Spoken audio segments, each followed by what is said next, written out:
안녕하세요. 사연에 빠지다의 DJ 민영입니다. 오늘도 사연 시작하기 전에 구독과 좋아요 버튼 눌러주시고요. 오늘의 사연도 함께 시작해 볼게요. 안녕하세요. 저는 60대 후반에 회사를 운영하고 있는 아줌마입니다. 저는 추위를 많이 타는 편이라 겨울 중에 겨울을 가장 안 좋아하는 편인데요.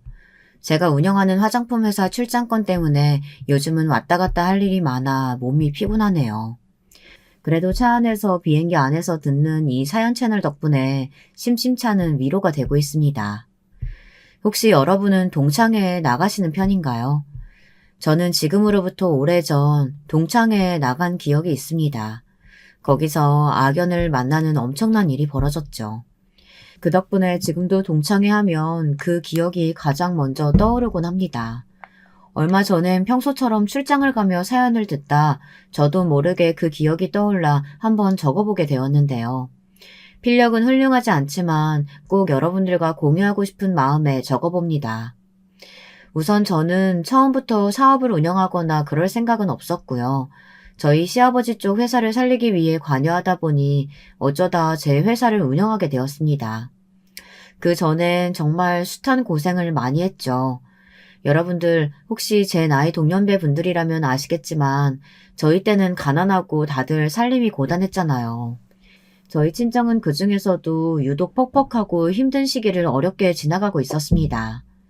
저희 아버지께서는 택시 운전수셨고 어머니께서는 몸이 아프셔서 일을 못했는데 줄줄이 4명의 자식이 있었어요. 그러니 아버지 수입만으로는 늘 배가 고플 수밖에 없는 현실이었죠. 저희 장남인 큰오빠가 공부를 굉장히 잘했는데 공부 대신 일을 선택하면서 조금 나아지긴 했지만 그럼에도 책임감 많은 큰오빠조차 허덕일 정도로 생활은 나아지지 않았습니다. 특히 저희 아버지께서 사기를 맞아 빚더미에 오르시면서부터는 더더욱 심해졌어요. 그게 제가 식모살이를 하게 된 가장 큰 이유가 아닐까 싶습니다. 젊은 분들은 모르시겠지만 어린 나이에도 생계를 위해 다른 집 식모로 가 일하던 시대가 있었어요. 저에겐 참 서럽고 힘든 세월이었습니다. 남의 집살이를 한다는 것은 정말이지 매일매일이 눈칫밥을 먹어야 하고 혹시라도 뭘 잘못해서 혼이 날까봐 전전긍긍 해야 하는 것이었죠. 어느 날은 어머니께서 울며 저에게 말씀하시더라고요. 얘들아, 어쩌면 좋니? 글쎄 너희 아버지가 난 모르겠다 이제. 우린 다 망했어. 알고 보니 아버지께서 친한분의 투자 정보를 믿고 그동안 알들이 모은 돈을 넣으셨다는데 그게 사기였던 겁니다. 그리고 며칠 후 친정 어머니가 저희를 흔들어 깨우시더니 다급히 이 집에서 나가야 한다더군요. 엄마 지금요? 응, 미주야 얼른 짐 싸라 얼른. 어디 가는 건데요? 그냥 할머니네 놀러 가는 거야. 저흰 그게 야반도주라는 것도 모르고 어린 나이에 놀러 가나 보다 하는 마음으로 집을 나가야 했어요. 그리고 도착한 집인 친할머니 댁에서 하루하루를 보낼 때까지도 어떻게 상황이 돌아가는지 알 수 없었죠. 친할머니는 빚을 갚기 위해 일을 나가야 하는 엄마 아빠 대신 어린 저희를 돌보시곤 했는데요. 저희 형제들을 좋아하지 않으셨습니다. 그중 유독 저를 싫어하셨고요. 계집애가 밥을 많이 먹는다고 하시면서요. 에휴, 계집애가 모조리 밥을 많이 먹니? 뭐가 되려고. 입이 이렇게나 많은데 네 남동생 양보할 생각은 않고 말이야. 아유, 어린 나이에 쌀 씻고 바닥 청소하고 그렇게 눈치 보며 지내면서도 할머니는 밥을 많이 먹는 저를 굉장히 못마땅해 하셨습니다. 그러던 어느 날 할머니가 밤중 누군가와 속삭이는 소리를 듣게 되었죠. 제 미주는 어디 보내버려야 하는 거 아닌가 몰라. 어차피 남자도 아니고 시집가면 쓸모도 없을 텐데 이대로 있다간 나도 니들도 다 굶어 죽겠어. 얼른 보내버리자. 할머니가 말을 하는 대상이 엄마라는 건 그 다음에 짐작할 수 있었습니다. 친정어머니는 그래도 제 나이가 너무 어리다며 어딘가에 일을 하러 보내는 건 너무 가혹한 일이라고 말씀하셨죠. 허나 할머니는 계속해서 엄마를 설득하고 있었고 엄마 역시 점점 할머니 말에 수긍하고 있었습니다. 어린 저는 도대체 어떻게 된 영문인지 몰라 그저 벌벌 떨며 차디찬 이불 속에서 바싹 몸을 웅크리고 있었죠. 근데 그 다음 날 엄마가 저를 조용히 부르시더니 이러시더군요. 제가 너무나 듣고 싶지 않던 말이었습니다. 미주야, 너 거기 가면 배부르게 먹을 수 있어. 여기랑 다르게 따뜻하게 지낼 수도 있고. 그러니까 서울 가라, 어? 엄마, 나 가기 싫어. 식모살이 하기 싫어. 나 학교 가고 싶어. 꼭 가야 돼? 미주야, 엄마 부탁이야. 여기선 할머니도 엄마도 널 책임질 수가 없어. 저는 엄마의 다리를 붙들고 싫다고 계속해서 매달려봤지만 엄마는 결국 냉정하게 말씀하셨습니다. 제가 나가야 집이 살 수 있다면서요. 엄마의 그 말에 저는 더 뭐라 대꾸할 수가 없었습니다. 눈물이 그렁해서는 저를 어떻게든 보내시려는 엄마의 결의가 느껴졌기 때문입니다. 그렇게 전 어린 나이 서울의 어느 집으로 가게 되었고 그곳은 여관 사업을 하는 주인집이었어요. 그 집에 발을 들이자마자 저희 집과는 달리 굉장히 잘 사는 집이라는 게 한눈에 느껴졌어요. 처음엔 감탄이 흘러나왔죠. 그런데 주인집 아주머니는 제가 오자마자 차가운 눈길로 할 일을 안내해 줄 뿐 말도 잘 섞으려 하지 않았습니다. 거기서부터 약간 쎄한 감이 오기 시작했습니다. 예, 너 일 잘하는 거 맞지? 나는 소개받을 때 네가 행동도 빠릿빠릿하고 일도 잘한다고 해서 돈 주고 쓰기로 한 거야. 너 여기서 먹여주고 재워준 값 톡톡히 해야 한다. 사람은 다 제 값을 해야 하는 거야.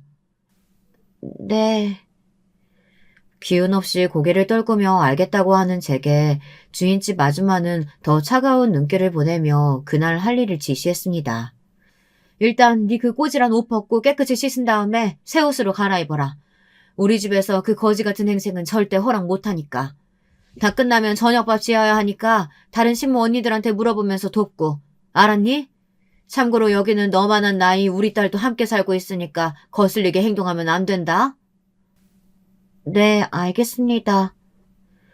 친정엄마는 제게 그곳에 가면 따스하고 배부르게 있을 수 있다고 말했지만 실상은 전혀 달랐습니다. 우선 주인집에서 일하면서 저는 잠을 제대로 자본 적이 한 번도 없었습니다.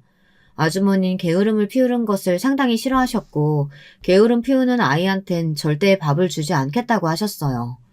그래서 아침잠이 많은 저는 한 번도 편하게 자본 적이 없었습니다. 실제로 제가 한번 늦잠을 자고 일어났을 때 주인집 아줌마는 바로 손을 들어 제 뺨을 날리셨어요. 이 망할 년이 어디서 군뱅이처럼 행동하고 있어? 식모로 들어왔으면 빠릿빠릿하게 움직여야지. 다시 쫓겨나고 싶어? 아마 저희 집이 그 주인집에서 조금만 가까웠어도 저는 어떻게든 도망을 나왔을 겁니다. 그런데 이미 집에서 너무 멀리 떨어진 곳에 와 있는 이상 저는 굶어 죽지 않기 위해 밥과 김치만이라도 먹게 해주는 것에 감사하며 지내야 했어요. 그 어린 나이 아침에 일어나 연탄불에 밥을 하고 졸린 눈을 비벼가며 다른 식모들과 함께 빨래비누로 옷을 하나하나 빨고 물에 찬 기운 때문에 손끝이 벌거졌는데도 혹여나 깨끗하게 안 빨면 날아올 뺨새가 무서워 한겨울에도 정말이지 이를 악물고 빨래를 했던 것 같아요. 정말 지금 생각하면 너무 혹독했습니다. 그 집주인 아줌마가 성격이 보통이 아니었습니다. 얼마나 깐깐하고 아랫사람들을 무시하는지. 식모라고 해봤자 다 저처럼 어린 아이들이 많았는데 한 명이라도 일을 제대로 못한다고 하면 가차없이 내쫓거나 물리적인 가학행위를 하곤 했습니다. 그 때문에 도망간 친구도 한 명 있었어요. 아직도 이름이 기억나는데요. 정순이라는 이름의 친구가 어느 날 심하게 감기가 걸려 그만 주인집 아저씨 생신상을 다 차리지 못하고 잠에 들어버린 겁니다. 그리고 집에 돌아와 그 사실을 알게 되신 주인집 아줌마가 노하셔서는 손에 잡히는 쇠집게를 들고 정순이를 구타하기 시작했어요. 살려주세요. 아줌마 제발 살려주세요. 이년이 어디서 지랄 떨고 있어? 너 같은 애들은 좀 맞아야 정신 차려. 너 똑바로 안 돼? 정순이는 살려달라고 계속해서 빌었지만 주인집 아줌마는 발로 정순이의 얼굴을 밟아가며 때렸습니다. 나중엔 제가 정순이가 죽을까봐 무서워 제발 그만하라고 주인 아줌마의 발을 잡고 빌기까지 했어요. 집안에서 소리가 커지자 이웃집 아줌마들이 하나 둘씩 나와보셨고 그제서야 아줌마는 구타를 멈추었지만 정순이는 그때의 충격이 너무 컸는지 그 주인집을 밤중에 뛰어나가 버렸습니다. 그리고 정순이가 도망가자 안타깝게도 피해는 집에 남아있는 저희에게로 돌아왔습니다. 니들 정순이 그년처럼 집 홀라당 나가버리면 내가 경찰서에 가서 바로 신고해버릴 거야. 그리고 어떻게든 찾아낼 거야. 찾아내서 아주 살가죽을 홀라당 다 벗겨버릴 거다. 정순이 인연도 내가 더 밟아줬어야 하는데 아주 한이네 한이야. 그때 주인집 아줌마의 말이 아직도 귓가에 선연합니다. 그만큼 너무나 무서웠거든요. 저는 속으로 정순이가 떠나 영영 돌아오지 않기를 바라면서도 내심 앞으로 주인집 아줌마가 얼마나 더 무섭게 변할까 두려웠습니다. 그리고 한 가지 더 여기서 빼놓을 수 없는 인물이 있었는데요. 오늘 사연의 주인공이기도 합니다. 제가 통쾌한 복수를 선물해준 인물이거든요. 당시 제가 두려워했던 건 주인집 아줌마뿐만이 아니었어요. 바로 이 주인집의 실세이자 주인집 아줌마가 끔찍하게 사랑하는 외동딸 숙자가 있었습니다. 원래 주인집 아줌마는 아들과 딸을 골고루 낳을 계획이었다고 했지만 숙자 이후론 더 자식이 들어서지 않아 얻게 된 유일한 외동딸이었어요. 그랬으니 얼마나 많은 사랑을 받으며 자랐겠어요. 부잣집에서 태어난 숙자는 매일매일 좋은 옷을 입고 좋은 걸 먹으며 학교에 다녔고 저와는 완전히 다른 삶을 살고 있었습니다. 저는 실제로 숙자에게 아가씨라고 부르곤 했고요. 주인집 아줌마가 숙자에게만큼은 아가씨라고 부르게 시켰거든요. 그런데 숙자라는 이 여자아이는 정말 보통 내기가 아니었습니다. 주인집 아주머니의 판박이었고 가끔은 아줌마보다 더 영악하고 모질게 사람을 괴롭혀댔어요. 앞전에 정순이가 쇠집게로 맞고 도망갔다고 했잖아요. 이때 자기 엄마에게 쪼르르 달려가 정순이가 일을 하지 않았다고 이른 것도 숙자였습니다. 엄마, 정순이 쟤 혼자 일 안 하고 놀았어. 우리 아빠 생신상 안 차렸다니까? 엄마가 가서 혼내줘. 주인집 아줌마는 그 말에 열이 확 올라 정순이를 쥐잡듯 잡은 것이었어요. 숙자는 그렇게 주인집 아줌마의 또 다른 눈이 되어 저희들을 감시하고 다녔습니다. 저희가 조금이라도 실수 없도록 말입니다. 그 와중에 숙자는 저를 특히 예의주시하고 있었는데요. 저와 나이가 같아서이기도 했고 제가 주인집 아저씨에게 그나마 조금 예쁨을 받고 있었기 때문입니다. 자기 아빠의 사랑을 나눠 가지는 게 싫었는지 숙자는 저만 보면 어떻게든 더 괴롭히지 못해 안달이었어요. 그러다 어느 날은 조용히 저를 부르더니 자기 학교 숙제들을 떠넘기더라고요. 이거 다 해놔. 나 친구랑 놀다 올 거니까. 네? 이걸 어떻게 제가 해요? 저는 공부라고는 모르는데. 아, 몰라. 네가 알아서 해. 모르면 거기 책 있잖아. 책 보고 하라고. 다행히 큰오빠에게 교육을 받아 글을 읽을 수는 있었지만 저는 이미 어린 나이에 식모로 들어와 제대로 학교를 다니지 못하는 아이였어요. 어떻게 제가 숙제를 할 수 있었겠나요? 하지만 이 또한 숙자에게 미움을 받을까 싶어 어떻게든 억지로 꾸역꾸역 숙제를 대신 해주기 시작했습니다. 책을 보고 풀어보고 풀다 모르겠으면 또 책을 보고 그런 식으로 숙제 대행을 했죠. 그 후로 숙자는 저에게 학교 숙제 같은 것들을 꾸준히 떠맡겼습니다. 저는 일이 다 끝나고 남는 시간 쉬지 못하고 숙자의 숙제들을 대행해줬고요. 물론 숙자는 단 한 번도 제게 고맙다 하지 않았습니다. 하녀 주제에 머리는 좀 돌아가나 보다 하며 저를 비웃기 일쑤였어요. 그러던 어느 날 사건이 벌어지고 말았는데요. 제가 숙제를 대신해줬다는 것을 주인집 아줌마 아저씨가 알게 된 것입니다. 다른 건 몰라도 교육에 진심이었던 숙자네 아버진 숙자를 불러 크게 야단을 쳤고 저 역시 옆에 같이 무릎을 꿇고 앉아 혼이 났습니다. 너 숙자 학교에 보내줬더니 뭐하고 놀아치는 거야? 내가 너 공부 안 하고 싸돌아다닐 때부터 알아봤다.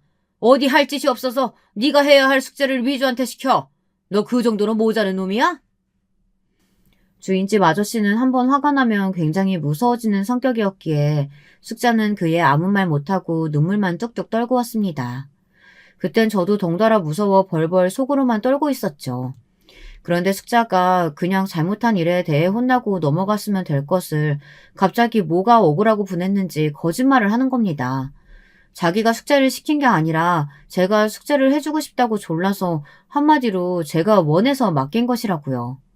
아빠, 진짜예요. 나는 숙제 내가 하려고 했는데, 미주 글쎄 얘가 괜히 자기도 공부하고 싶다면서 책을 뺏어갔다니까요.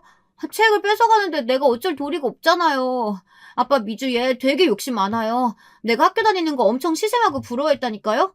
나는 아무 잘못도 없다고요. 뭐? 이놈의 자식이 거짓말까지 하는 거야? 그래, 오냐 알았다. 미주 너가 솔직하게 말해봐라. 솔직하게 말해야 한다.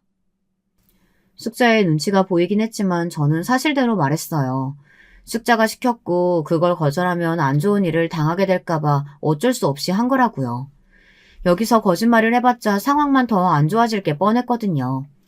역시나 주인집 아저씨는 더 화가 나셔서 얼굴색이 원연히 달라지셨고 숙자를 학교에 더 이상 보내지 않겠다는 말까지 나오셨습니다.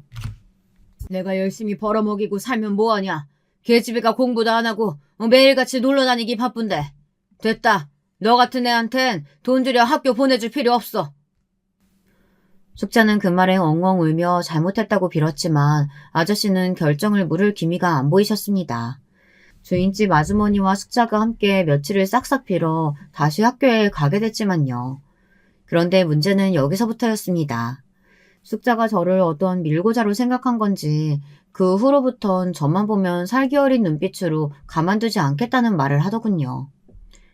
한여 주제에 내 똥이나 치워도 모자르냐니. 감히 네가 그딴 말해서 날 곤란하게 해? 너 때문에 아빠한테 뺨까지 맞았잖아. 아니야, 숙자야. 난 정말 말한 적 없어. 네 숙제 대신해주고 있는 거 아무한테도 말 안 했어. 그럼 어떻게 아빠가 알게 됐는데? 다 네가 한 짓이잖아. 나도 몰라. 그건 아무튼 난 아니야. 정말이야. 숙자는 끝끝내 제 말을 믿지 않았고 그 후로부턴 모든 일에 회방을 놓기 시작했어요. 제가 빨래를 하고 있으면 일부러 깨끗해진 빨래를 흙탕물에 집어던져 버린다든가 저녁상을 차리고 있으면 그 뒤에 가서 다 차려진 음식에 침을 뱉는다던가 이런 식으로 말입니다. 그리고 제가 자고 있는 와중 일부러 제 귀에 이상한 벌레를 집어넣어 비명을 지르게 하기도 했어요. 정말 악질 같은 행동들이었습니다. 그리고 더 나쁜 건 주인집 아줌마는 숙자의 짓이라는 걸 알면서도 번번이 제 뺨을 때렸습니다. 밥값 안 하는 것들은 내가 다 내쫓는다고 했어 안 했어? 그게 아니고요. 숙자가 어디서 내 딸 핑계를 들어? 우리 딸은 착한 애야. 아줌마는 제가 일을 똑바로 하지 않는다면서 저를 골방에 가두기도 했어요. 덕분에 저는 한겨울 매서운 추위에 오들오들 떨며 골방에 갇혀선 며칠간 갇히는 벌을 받기도 했습니다. 그 추위 속에서 엄마와 오빠의 얼굴을 간신히 그려가며 그냥 이대로 내가 죽었으면 좋겠다는 생각을 하기도 했죠. 너무 힘들었으니까요. 지금 생각하면 왜 내가 그때 그 집을 탈출하지 못했는지 후회가 되고 스스로 너무 불쌍하다는 생각도 듭니다. 어린아이가 골방 속에 갇혀 생쌀과 물만 먹은 채 제발 살려달라고 비는 모습이 너무나 안쓰럽고 가엾죠. 허나 숙자의 괴롭힘은 여기서 끝나지 않았어요. 더 큰 사건이 벌어지게 되었는데요. 때는 숙자가 고등학교에 진학했을 때입니다. 이때 저는 아주 기적 같은 제안을 받게 되었는데요. 다른 누구보다 따스하게 저희들을 대해주셨던 주인집 아저씨가 저를 학교에 보내주시겠다고 한 거예요. 주인집 아저씨는 간간히 저를 지켜보고 계셨는데 아무래도 제 머리가 비상하고 영특한 것 같다며 공부만 한다면 잘 살 수 있을 것 같다고 하시더라고요. 아저씨는 저의 학비를 모두 지원해 주시겠다고 했고 식모일만 게을리하지 않으면 언제든 시간을 내어 공부해도 좋다고 하셨어요. 아저씨 감사합니다. 정말 감사해요. 뭐라 말씀드려야 할지 모르겠어요. 아니다. 숙자랑 집사람 때문에 많이 힘들지? 어린 나이에 남의 집 살림하는 것도 만만치 않을 텐데. 아저씨는 뭘 해도 기특하게 해내는 널 보면 우리 딸이 아직 너무 철이 없다는 생각이 드네. 어쨌든 학비는 걱정하지 말고 편하게 학교 다녀라. 배우고 싶은 거 마음껏 배워도 배움에도 때가 있는데 그 때 놓치면 안 되는 거란다. 네, 알겠어요, 아저씨. 감사합니다. 정말 감사합니다. 저는 이 계기로 꿈에 그리던 학교에 다닐 수 있었고 하고 싶은 공부를 마음껏 할 수 있었죠. 중학교 과정을 밟지 못했지만 저는 금방 공부의 속도를 따라잡을 수 있었어요. 아저씨 말대로 제가 정말 공부머리가 있었던 것인지 배운 건 까먹지 않고 바로바로 암기할 수 있더라고요. 어느새 제 석차는 놀랍게도 상위권으로 가게 되었고 이에 학교 선생님들 모두 대단하다며 저를 눈여겨보시게 되었습니다. 저 또한 놀랐어요. 제가 이런 성과를 낼 수 있는 사람인지 처음 알았으니까요. 밥 짓고 빨래하는 거 말고는 그 어떤 것도 해낼 수 없는 사람이라고 저 스스로도 그렇게 생각했는데 시험을 거듭하면 할수록 점차 바뀌는 석차 숫자에 모두가 놀랐습니다. 주인집 아줌마는 역시나 질투를 하셨고 왜 저를 굳이 학교에 보내냐며 주인집 아저씨를 타박하셨죠. 자기 딸 숙자가 저에 비해 한창 뒤떨어져 있으니 불안했나 봅니다. 공부 잘한다는 선생까지 데려와 별수를 다 써보는 것 같았지만 저는 계속해서 상승세였고 이 상승세를 꺾을 수 있는 건 아무도 없었어요. 내가 널 학교에 보내길 잘한 것 같구나. 장하다 미주야. 그리고 이를 진심으로 축하해주는 건 주인집 아저씨뿐이었습니다. 저는 아저씨의 은혜에 보답하기 위해서라도 더 열심히 해야 한다고 생각했습니다. 혹여라도 제가 꽤 괜찮은 사람이 된다면 학비를 꼭 갚아드리고 싶었거든요. 대학은 설사 가지 못하더라도 무언가 제게 다른 길이 있을 수도 있다는 생각을 아마 전 그때 처음 해보았던 것 같습니다. 그래, 미주야. 네가 원한다면 뭐든 할 수 있어. 사람이 머리만 똑똑하면 개천에서 용이 나는 법이거든. 너도 그 용이 될 수 있다. 나도 우리 집이 너무 가난해서 내가 어떻게든 아등바등 집안 살리려고 발버둥치다 여기까지 온 거야. 너라고 안 될 게 있겠니? 네, 아저씨. 저 정말 열심히 할게요. 그의 아저씨는 제 꿈을 응원해 주셨고 아줌마 몰래 혹여나 대학에 가고 싶거든 자신이 학비를 주겠다는 말까지 하셨습니다. 너무 기적 같은 일이었죠. 한편 이 시기에 끔찍한 사건이 벌어지고 말았는데요. 제가 말했던 그 대형 사건이요. 저는 이 사건을 계기로 얼굴에 커다란 흉터가 생겼고 성형외과에서 시술을 받기 전까진 평생 이 흉터를 안고 살아가야 했습니다. 어느 날 숙자가 갑자기 소리를 지르며 저를 깨우는 겁니다. 오밤중이라 사위가 조용했는데 숙자의 목소리만 쩌렁쩌렁 울리더군요. 숙자는 다짜고짜 제게 자기 엄마의 다이아 반지를 가져갔느냐고 난리를 치더군요. 할머니의 유품이자 엄마에게 가장 소중한 물건인데 이게 없어졌다면서 말입니다. 나는 몰라. 숙자야, 왜 나한테 그러는 거야? 난 그게 어디 있는지도 몰랐어. 거짓말하고 있네. 엄마, 얘 지금 거짓말하는 거야. 내가 다 봤어. 전에 네가 우리 엄마 다이아 반지 손가락에 껴보고 그랬잖아. 내가 모를 줄 알아? 네가 그거 탐내고 있는 거? 정말이야? 숙자 네가 봤어? 얘, 너 내 반지 가져갔니? 가져갔으면 도려내놔. 얼른! 게다가 주인집 아줌마는 이미 뒤집어져 있었습니다. 이성을 모두 잃은 사람처럼 자기 엄마를 추억할 수 있는 유일한 물건이라며 당장 도로 내놓으라고 난리를 치더군요. 제가 아무리 아니라고 해도 소용이 없었어요. 주인집 아저씨가 나중에 깨서는 무슨 일이냐고 하자 숙자와 주인집 아줌마는 이미 저를 도둑으로 가리키고 있었습니다. 제가 놀라서 아니라고 더듬더듬 변명을 하자 아저씨는 저를 믿어주시는 눈치였지만 제 물건들을 모두 뒤집어 봐야 한다는 주인집 아줌마 말에는 동의를 하셨죠. 그래, 알겠다, 미주야. 저기 우린 네가 안 가져갔다고 생각한다. 근데 저 애 엄마가 하도 그러니까 일단 그럼 저기 네 방을 한번 보마. 괜찮지? 당신도 미주 방에서 아무것도 나오지 않으면 사과해야 돼. 그깟 반지가 뭐라고 이런 호들갑을 떠는 거야? 아휴. 저는 떳떳했기에 다 뒤져보라고 절대 없다고 호언당장을 했답니다. 그게 패착이고 실수라는 것도 예상하지 못하고요. 잠시 후 숙자가 제 서랍장 쪽을 열더니 하는 소리와 함께 제 엄마를 부르더라고요. 서랍장엔 제가 평소 쓰는 일기장 말고는 아무것도 없었어요. 일기장이라고 해봤자 사실 굴러다니는 페이지들을 몇 개 주워 적은 것이었고요. 이상했습니다. 엄마, 이 일기장 안에 껴있었어, 반지가. 숙자는 호들갑을 떨며 일기장 안에서 떨어지는 다이아 반지를 들어보였어요. 순간 저는 너무 놀라 픽 주저앉을 뻔했고 곧바로 주인집 아줌마를 보았죠. 주인집 아줌마는 그것을 보다 제게로 시선을 돌리더니 손을 들어 제 뺨을 날려버렸습니다. 너무 세게 맞은 탓에 전 거의 바닥에 닿을 듯 몸이 휘청였고 급기야 쓰러져 버렸어요. 그 이후 주인집 아줌마는 예전 정순이에게 그랬던 것처럼 제게도 똑같이 발길질을 하셨고 더 심한 욕설을 해댔습니다. 그리고 주인집 딸인 숙자가 옆에서 열심히 그걸 거들었고요. 어디 걔가 주인을 물어? 먹여주고 재워주고 월급까지 줬더니 너는 은혜를 이런 식으로 갚냐? 어디 내 물건을 훔쳐가? 이게 내게 어떤 반지인 줄 알고. 그러니까 엄마, 은혜도 모르는 걔는 함부로 거두는 거 아닌데. 우리가 실수했지 뭐. 얼른 쟤 짐 싸서 내보내자. 저런 건 두들겨 팰 가치도 없어. 주인집 아줌마는 아저씨가 학교에 보내준 은혜도 모르고 이런 짓을 저질렀다며 괘씸하다고 저를 더 세게 짓밟았고, 주인집 아저씨도 여기엔 어떤 말을 덧붙이지 못하신 채 뒤돌아서 버렸습니다. 저는 그냥 소, 돼지, 길 가는 개처럼 맞고 또 맞았어요. 나중엔 너무 많이 맞아 얼굴이 잔뜩 부어올랐고 피가 질질 흘렀는데 주인집 아줌마는 그마저도 꼴보기 싫다며 찬물을 가져다 제 얼굴에 뿌리더니 머리채를 잡아 저를 대문 밖으로 내쫓으시더라고요. 절대 아니에요, 아저씨, 아줌마. 저 절대 아니에요.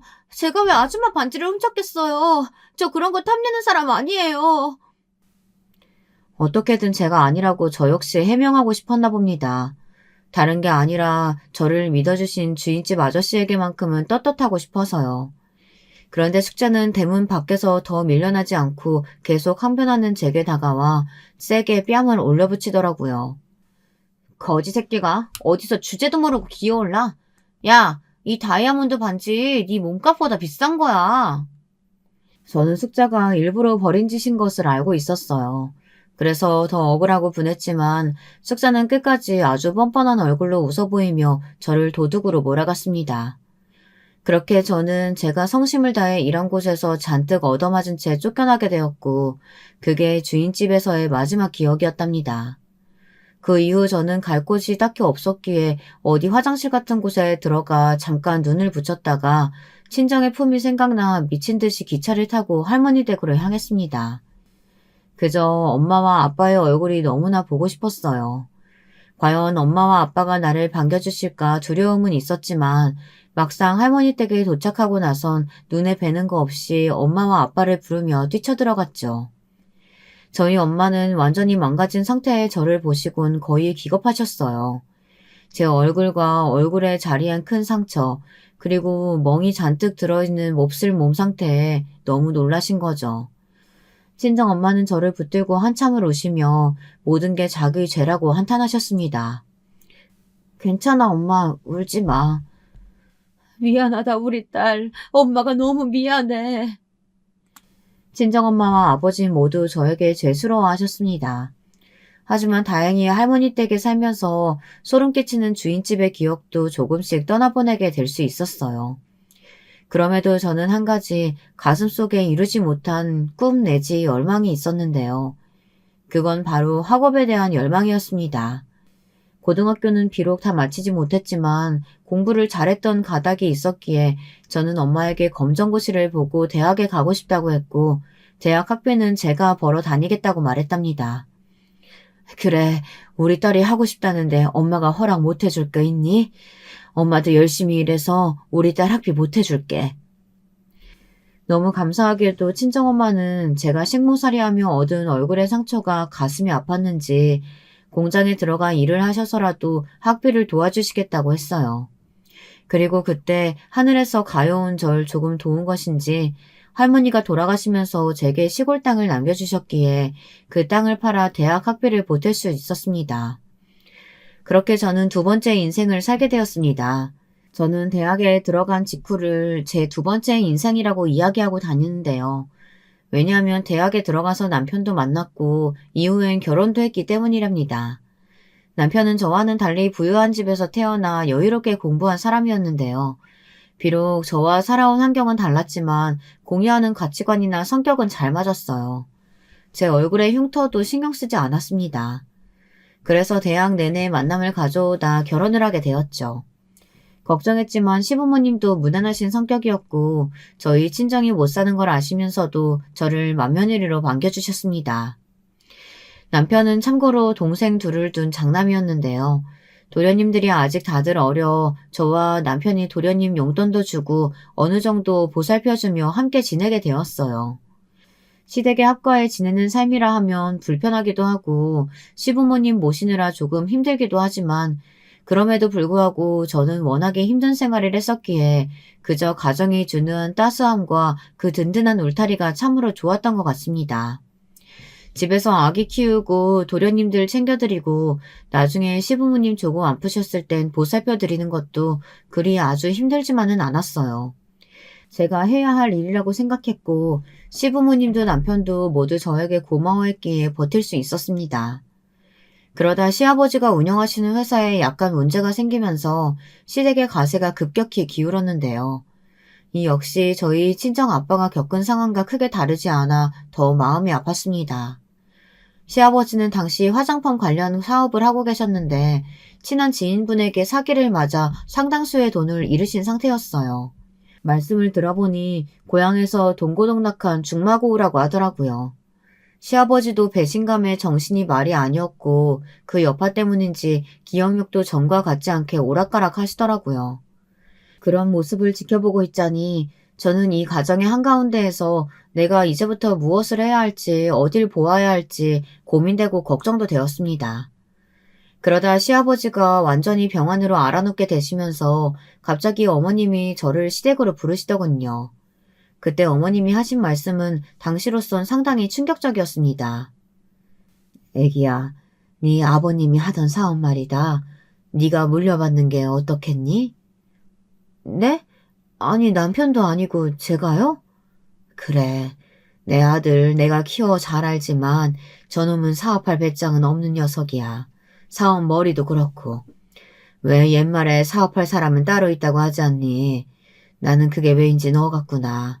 네가 옛날부터 네 시아버지한테 이것저것 사업적으로 조언해줬던 것들이 다 좋은 방향으로 먹히지 않았니?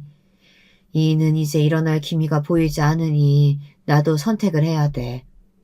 나는 네가 우리 집 가업을 이끌어줬으면 좋겠다. 하지만 어머님, 저는 집에서 살림만 했던 여자고 제가 아버님께 드렸던 조언은 정말 작은 것들이라 가업을 이어간다는 게 조금 부담스러워요. 차라리 도련님이 하시면 몰라도요. 아이고, 네 도련님이나 네 남편이나 다 똑같아. 내 배에서 나온 놈들인데 내가 모를까. 그러지 말고 네 감을 믿고 한번 해보는 게 어떻겠어? 거기에 시어머니는 시아버지께서도 후계자로 저를 점 찍어놓고 계셨다고 덧붙이셨습니다. 저는 얼떨떨했죠. 아무리 그래도 제가 갑자기 사업이라니 뛰어든다 해도 잘 해낼지 미지수였어요. 한 번도 해본 적이 없었으니까요. 그래서 일단 남편한테 일을 털어놓고 상의를 해보았는데요. 기분 나빠할 줄 알았던 남편은 의외의 반응을 보였습니다. 엄마가 그런 말씀을 하셨어? 그래, 나도 아버지가 당신을 점 찍어두고 있는 줄 알았어. 내심 속으로는 알고 있었는데 당신 부담스러워할까봐 말은 안 했지. 그래, 나는 찬성이야. 당신이 한다면 잘할 수 있을 거라고 생각해. 나도 열심히 옆에서 서포트 해줄게. 한번 해보자. 남편까지 찬성을 하고 도련님들도 적극적으로 제가 이끌어가야 한다고 하니 그야말로 얼떨떨했지만 이상하게 든든한 느낌도 들고 이렇게 나를 믿어주는데 한번 해볼까 하는 생각도 들었습니다. 저 혼자 하는 거면 당연히 두렵고 무섭겠지만 뒤에서 남편과 도련님들이 열심히 도와준다고 하니 해볼 만하다는 생각이 들었어요. 그래서 일단 아버님의 사업을 제가 물려받기로 하고 몇 년간 사업을 되살리기 위해 열심히 했습니다.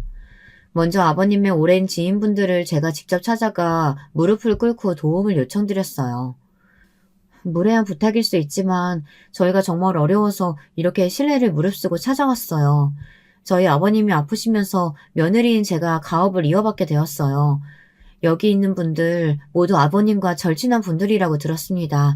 제발 이번 한 번만 도와주신다면 이 은혜 잊지 않고 꼭 보답하겠습니다. 아버님이 워낙에 인품이 훌륭하셨던 분이고 지인분들이 힘들 때 선뜻 도움을 먼저 주셨던 분이라 다행히 그분들이 적극적으로 나서주신 덕에 사업은 조금씩 빛을 보이기 시작했어요. 자금줄이 트이니 그 다음부터는 쑥쑥 다시 성장의 기미가 보이더라고요. 그리고 저란 사람 역시 사업에 적응해 나가며 제가 나름 회사 경영에 소질이 있다는 것도 알게 되었습니다. 그때 전 아주 큰 결정을 내리게 되었죠. 지금 생각해보면 그때의 결정이 제 인생을 바꾸는 결정타가 아니었을까 싶습니다. 여보, 나 이제 새로운 사업에 도전해보고 싶어. 내가 생각하는 사업이 있는데 당신이 좀 도와줬으면 좋겠어. 갑자기? 아니, 잘 자리 잡았는데 또 무슨 사업을? 남편은 당황스러워했지만 제 선택을 따라주었어요. 그렇게 아버님의 사업이 자리를 잡았을 때 그것을 도련님에게 잠시 맡기고 저는 꽃배달 프랜차이즈 사업을 시작했어요. 독학으로 꽃을 배웠고 5년 넘게 전국을 돌며 가맹점을 모집했어요. 읍면 단위까지 돌면서 잘하는 꽃집이 어디냐고 물어물어 가게들마다 찾아가 주인들을 설득했습니다. 그래서 가맹점과 신뢰를 쌓아 안정된 사업 기반을 마련해 나가기 시작했죠. 남편과 함께 상품들을 꾸준히 개발하는 것도 소홀히 하지 않았어요. 다양한 아이디어 상품들을 개발해 나가면서 천천히 사업이 잘 되어가고 있다는 느낌을 받았죠. 그리고 드디어 사업이 어느 정도 정점을 찍었을 때 마음 깊은 곳에서부터 벅참이 차올랐습니다. 시댁으로부터 남편으로부터 정말 뜻깊은 축하의 박수도 받을 수 있었어요. 여보, 생각해보면 다 당신 덕분이야. 당신이 애써준 덕분에 우리 어머니도 내 동생들도 모두 편하게 살 수 있었어. 당신이 수고해주지 않았다면 솔직히 우리 다 길바닥에 앉았을 수도 있는데 정말 고마워 여보. 내가 당신 만난 건 정말 천운이다 천운. 제 생일날 도란도란 시댁 식구들과 모여 밥 한 끼를 하는데 갑자기 도련님들과 남편이 미리 준비한 케이크를 꺼내놓으며 저런 말을 하더군요. 마음 한켠이 정말 찡했습니다. 이 순간이 제 인생의 가장 큰 전성기나 다름없었죠. 그런데 이때 바로 그 아이가 제 인생에 다시 끼어든 겁니다. 동창회에서 말이죠. 그 당시도 연말이라 여기저기 모임 약속이 잡혀 있었는데 고등학교 동창회에서 갑자기 연락이 왔더라고요. 사실상 저는 고등학교를 다니다 그만두었기에 동창회에서 연락이 올 일이 없는데 그 당시 저를 좋게 기억해주는 친구들이 아름아름 제 소식을 물어 저한테까지 연락을 해온 거였어요. 미주야, 나 혜원이야. 기억나니? 우리 도시락도 같이 나눠 먹고 그랬었잖아. 네가 내 수학 문제도 알려주고. 다름이 아니고 너 어떻게 사는지 궁금해서 친구들한테 물어보니까 네 소식 알려주더라고. 동창회에 한번 나오지 않을래? 얼굴 보고 회포 한번 풀고 싶다. 저에게 연락 온 친구 혜원이는 시간이 아주 많이 흘렀지만 어렴풋이 기억이 났습니다. 코가 둥글둥글하고 눈이 작은 친구였어요. 문자를 받자마자 전 무엇보다 반가운 마음이 들었고 가슴이 뭉클해졌습니다. 친구들이 아직도 나를 기억해준다는 것이 너무 고맙고 기쁘더라고요. 그래서 알겠다고 곧바로 수락하고 동창회에 갈 날을 기다렸습니다.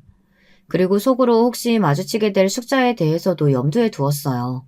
만약 마주친다면 어떻게 변해 있을지, 어떤 얼굴일지 무척 궁금했죠.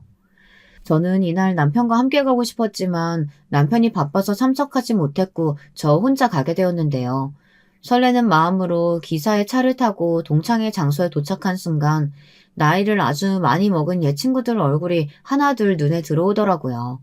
신기하게도 주름이 자글자글한 얼굴 속에 제가 기억하는 앳된 얼굴들이 남아있었습니다. 야, 혜원아, 나 미주야. 연락줘서 고마워. 그나저나 너무 반갑다. 이렇게 연락된 게 어디야? 주기 전에 볼 수 있어서 너무 다행이다. 처음엔 어색했지만 이야기를 하다 보니 어색함은 사라지고 차츰 옛날 시절 그 수줍고 풋풋하던 고등학교 시절의 사람들이 되어가고 있었습니다. 다들 모두 그 시절을 어제 일처럼 기억하고 있었고 그것에 대한 감회가 참 남달랐어요. 어느새 다들 약간 술이 올라 막 웃고 떠들고 있는데 세월이 흘러도 변하지 않는 우정에 대해서 다시금 생각하게 되더라고요. 몇 친구들은 운이 안 좋게 세상을 떠났거나 혹은 아파서 참석을 못한 친구들도 있었지만 그럼에도 함께 있을 수 있다는 것 자체에 감사했습니다. 그리고 더러 아파서 누워있는 친구들의 소식을 알게 됐을 땐 마음이 안 좋았죠.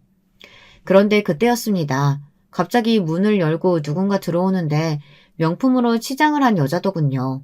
저는 한눈에 알아볼 수 있었습니다. 주름이 많은 얼굴임에도 그걸 가리기 위해 진한 화장을 하고 있는 안 어울리는 금목걸이를 주렁주렁 매달고 있는 여자. 바로 저를 그토록 괴롭혔던 숙자였어요. 숙자가 들어오자 모두가 약속한 듯 분위기가 싸늘해졌습니다. 어쩐지 반기지 않는 기색이었어요. 숙자는 고등학교를 다닐 때도 친구들에게 한 번도 살갑게 군 적이 없고 오히려 자기보다 가난하고 약한 애들을 괴롭히고 다녔으니 어떻게 보면 반기는 게 이상했죠. 저 역시 인간인지라 그때 일이 더럭 생각나 표정이 싹 굳었습니다. 미주야, 난 숙자까지 올 줄은 몰랐다. 숙자 쟤 저번 동창회 이후로는 안 온다고 선언했는데 갑자기 무슨 바람이 불어서 왔대니? 제 옆에 있던 친구가 작게 속삭이더군요. 저는 그 이유가 무엇 때문인지 알 것 같았습니다. 숙자는 이상하리만치 저를 똑바로 쳐다보고 있었습니다. 그러면서 제 옆에 턱 앉더라고요. 너 미주지?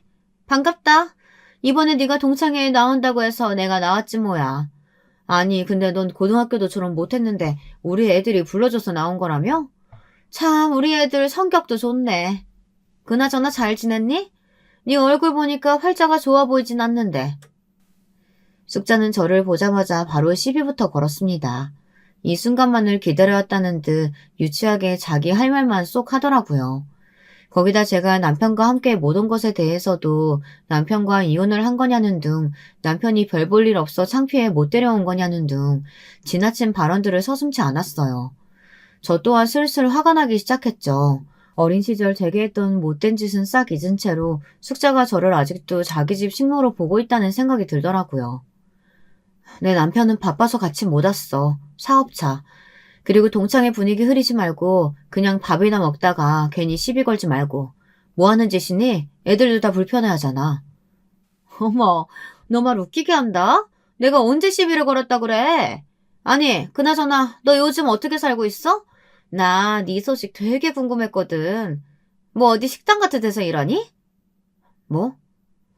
아니, 너 옛날에 우리 집 일 되게 잘해줬잖아. 네가 어린데도 요리 솜씨는 좋았는데 그거 잘 살려서 식당이나 하고 있으면 좋겠다 싶었는데 말야. 그러면서 숙자는 슬그머니 제가 식모였을 적의 이야기를 꺼냈습니다. 순식간에 제 표정도 서늘해졌습니다. 어린 시절 손이 베일 만큼 찬 얼음물에 동동거리며 빨래하고 밥했던 아픈 기억이 떠오르더라고요. 그리고 늘 그것을 우습다는 듯 조소하며 바라보았던 숙자도 함께 말이죠. 저와 숙자 사이 분위기가 이상해지자 아무렇지 않게 웃고 떠들던 아이들은 슬슬 저희 쪽으로 시선이 쏠렸어요. 고등학교 때 아이들은 제가 숙자네 집 식모였다는 사실을 알고 있었지만 모르는 척 해주고 있었습니다. 그런데 숙자가 와서 자기 입으로 그렇게 일부러 떠들고 제끼고 있으니 저를 불렀던 친구 한 명이 숙자에게 그만하라고 따끔하게 한마디 하더군요. 숙자, 너 왜 동창회 날까지 미주 괴롭히고 그러니? 고등학교 때 그만큼 괴롭혔으면 됐지. 네가 일부러 미주 도시락 못 먹게 하려고 엎어버리고 칼로 옷 찢어버리고 그랬던 거 우리가 모를 줄 알아? 다 알고 있어. 그러니 그만 자숙해라. 친구가 대신 나서서 그렇게 말해주자 고마웠습니다. 그런데 숙자는 정말 뻔뻔하더라고요. 어린 시절 그 영악하고 싸가지 없는 성격을 한치도 바꾸지 않고 그럴 생각도 없이 그대로 가지고 살아온 것 같았습니다. 내가 언제 그랬어? 얘 우리 집 식모였어. 식모가 우리 아빠 덕분에 학교까지 다니고 호강 누렸는데 나를 봐도 감사한 줄 알아야지. 얘 그때나 지금이나 나한테 고맙다는 말 한마디 안 하잖아. 미주 너는 감사한 줄 알아야 돼. 나한테 절을 해도 모자르다고. 내가 왜 너한테 고맙다고 해야 하는데? 너희 아버지가 도와줬지 네가 날 도와줬니? 그리고 너야말로 그렇게 나를 어린 시절을 괴롭혀댔으면 오랜만에 만났다 하더라도 사과부터 하는 게 예의가 맞지. 어디 눈을 똑바로 두고 나한테 고마워해라 어쩌라 명령이야. 제가 반격할 줄 몰랐는지 숙제는 순간 당황했습니다. 그리고 잠시 조용해졌는데요.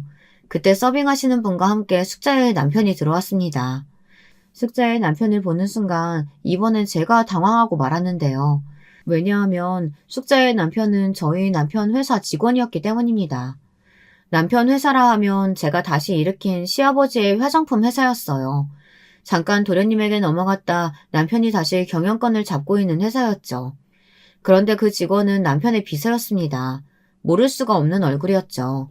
숙자의 남편도 곧바로 제 얼굴을 알아보고 화들짝 놀란 기색이었지만 제가 아무 말 하고 있지 않자 일단 눈치껏 인사를 하곤 앉더라고요. 여기서 굳이 숙자의 남편을 남편 회사 직원이라고 소개하고 싶진 않았습니다.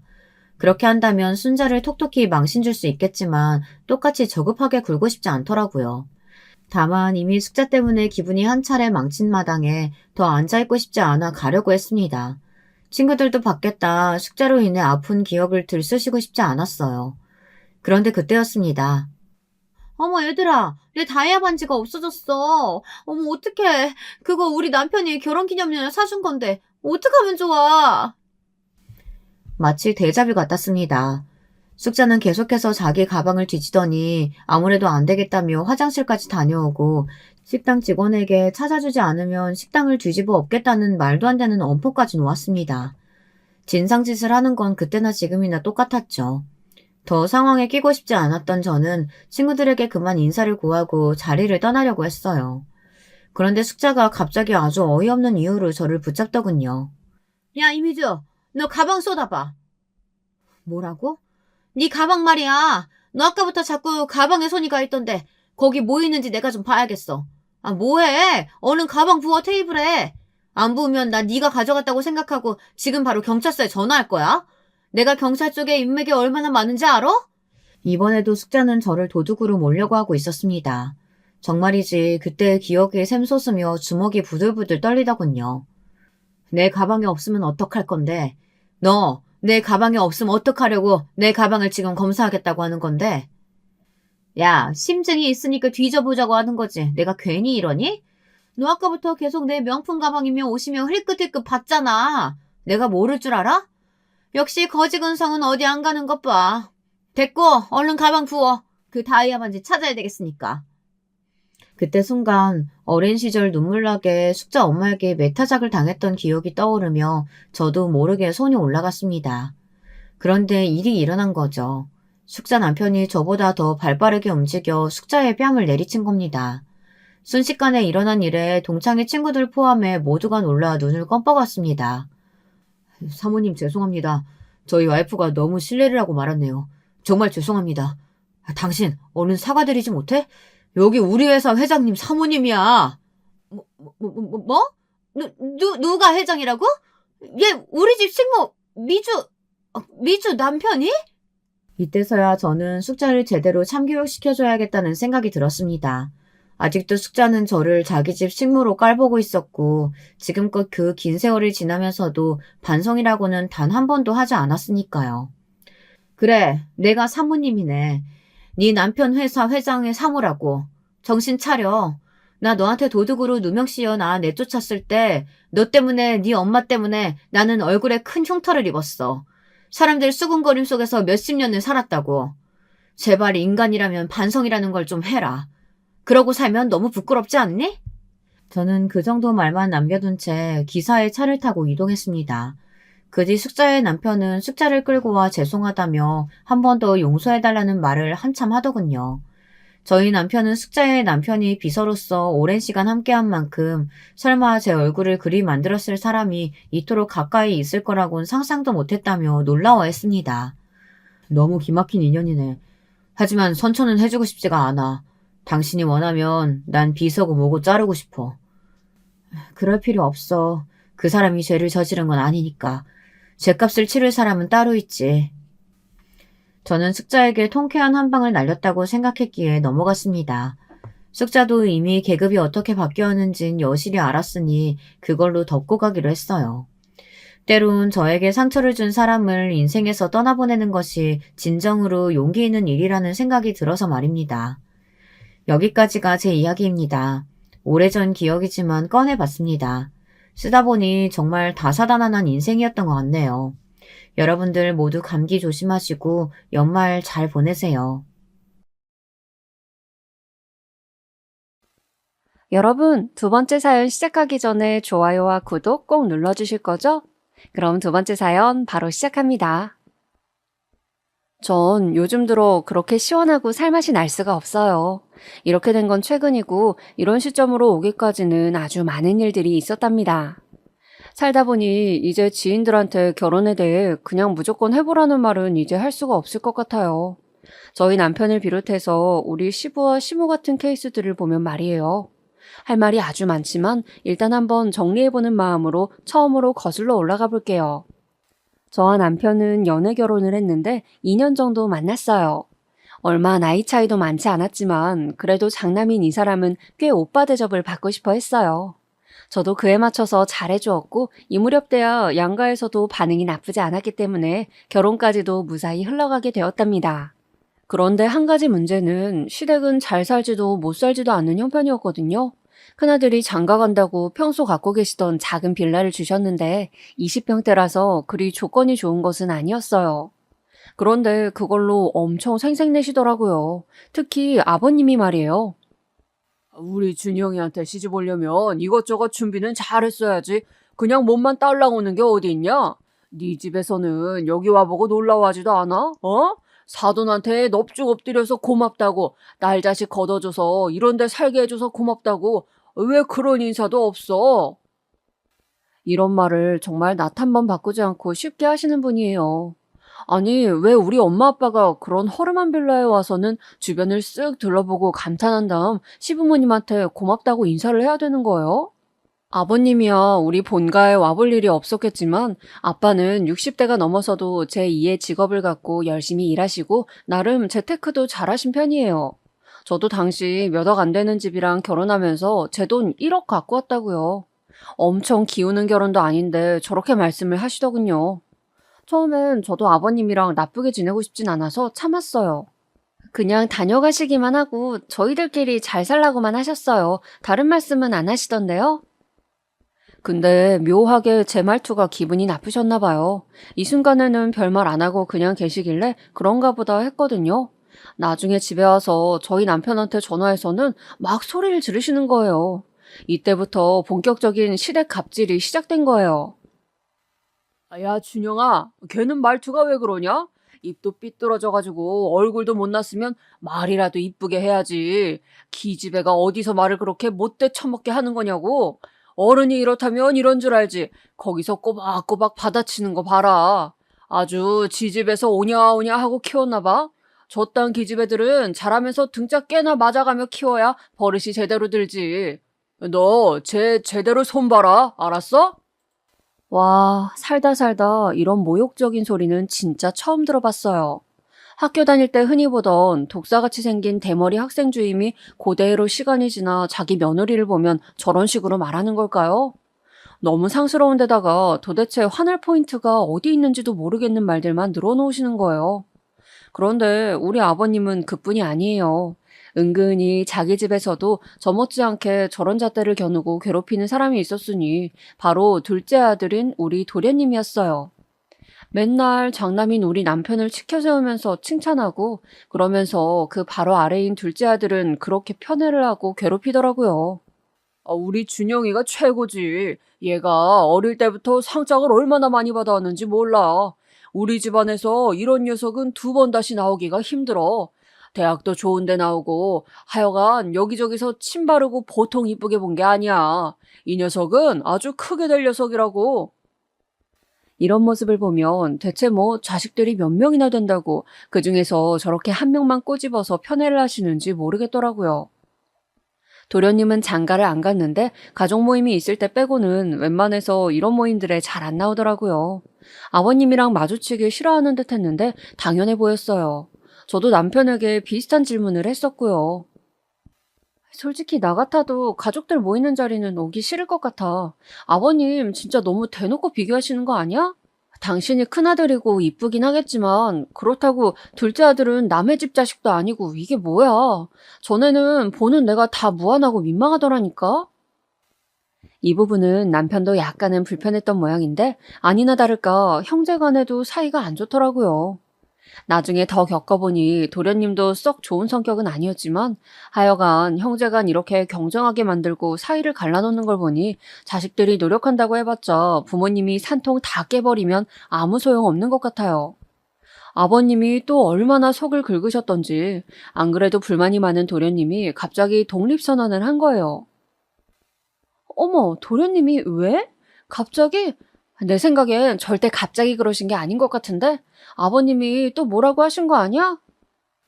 아이 참, 나도 모르겠어. 준철이 녀석도 참 잘 지내다가 왜 저러는 거야? 남편은 뭔가 대수롭지 않은 반항 정도로 생각한 것 같은데 정말로 도련님은 집을 알아보고 계시더군요. 이걸 갖고 또 어머니는 우리한테 전화해서 뭐라 뭐라 하시는데 듣던 중 저는 엄청 황당한 소리를 듣게 되었어요. 제가 왜요, 어머니? 아버님이랑 도련님이랑 싸우신 거 아니에요? 이걸 왜 저한테 해결하라고 하시는 건지 이해가 안 가는데요?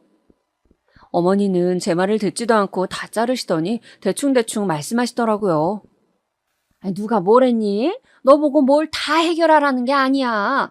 일단 그래도 준영이는 이렇게 너랑 결혼이라도 했잖아. 준철이 녀석도 얼른 장가를 보내서 독립시키는 게 우리 속 편하니까 너한테 이렇게 말하는 거야. 네 주변에 괜찮은 아가씨들 있으면 소개 좀 시켜줘라. 어? 원래 집안에 며느리가 잘 들어와야 한다고 했어. 네가 이 집 큰 며느리로 왔으면 할 몫을 해야지. 옛말에는 며느리들이 집도 일으킨다고 하더라. 내가 뭐 너한테 많은 걸 바라디? 그냥 네 동석감 하나 데려오라는 거잖아. 들으면 들을수록 코웃음만 나는데 일단은 참았어요. 진짜 가만히 있었더니 사람을 무슨 가만히로 보는 것도 아니고 이게 대체 뭐 하는 거래요? 왜 적당히를 모르시는지 답답하더군요. 일단 전 모른 척했지만 진짜 하루가 멀다 하고 자꾸 전화해서 우는 소리를 하시는 거예요.